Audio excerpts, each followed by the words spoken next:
so let's get started on this. This is my grandma's 2019 calendar for September. She's been in a nursing home since, 5 years now. She's 103.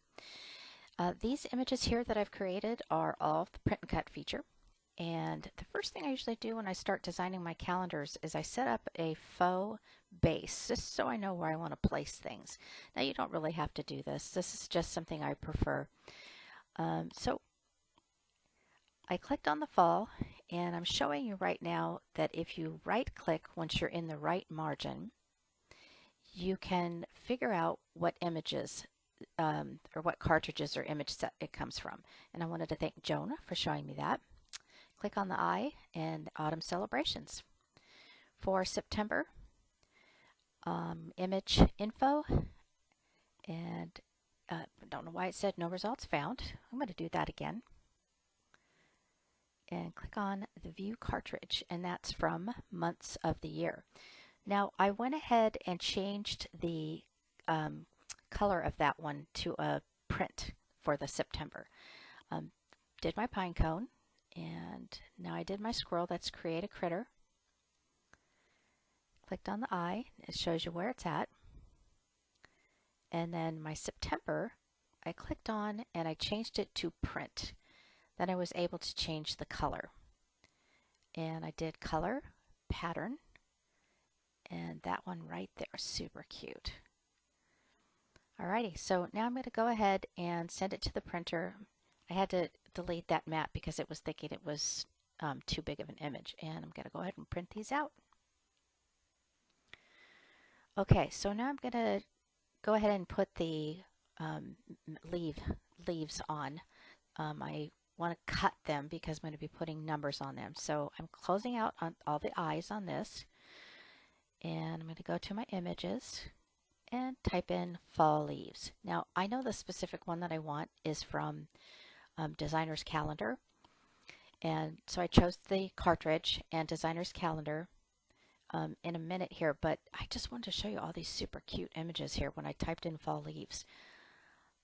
Gets me so inspired when I do this, and I get distracted. I don't know if you guys do that too.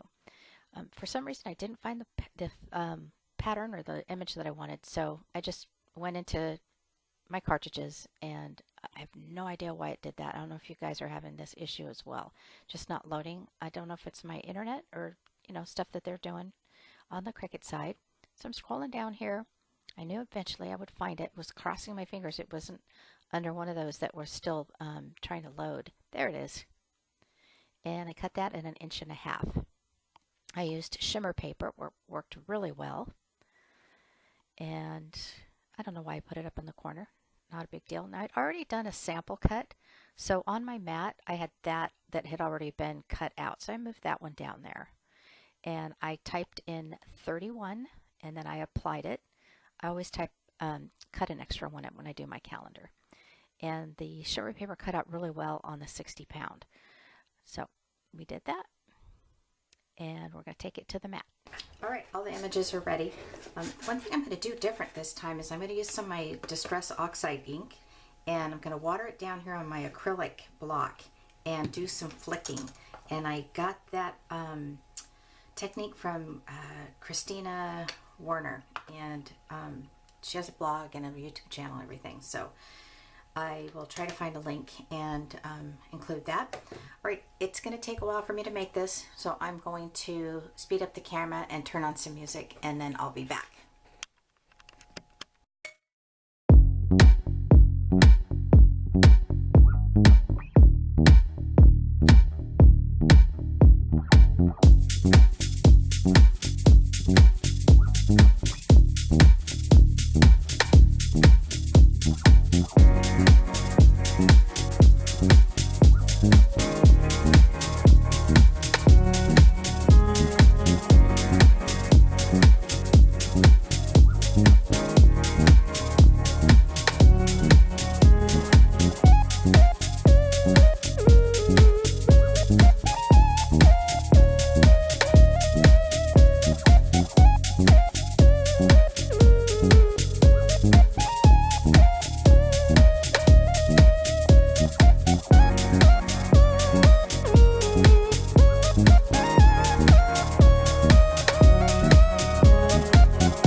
All right, so I really like the look of that flicking on the paper. I tried to zoom in so that you guys could see it. I'm going to do some more of that on my cards as well. I love that technique. So I started putting the September down, and I had my T-square ruler thinking I was going to put it all straight and everything, but as I started putting it down, it was going on sort of crooked, and I ended up really liking it, so I left it.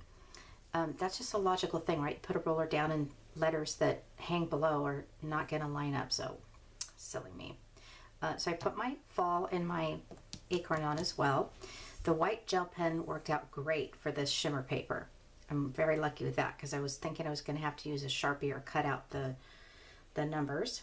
I added the sequins because it just needed a little bit more brightness to it, since I didn't use a layer underneath the numbers, which I usually do.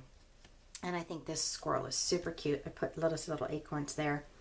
All right, I guess that's it. Thank you all so much for being patient and watching the video, and I hope I've inspired you. Have a great day.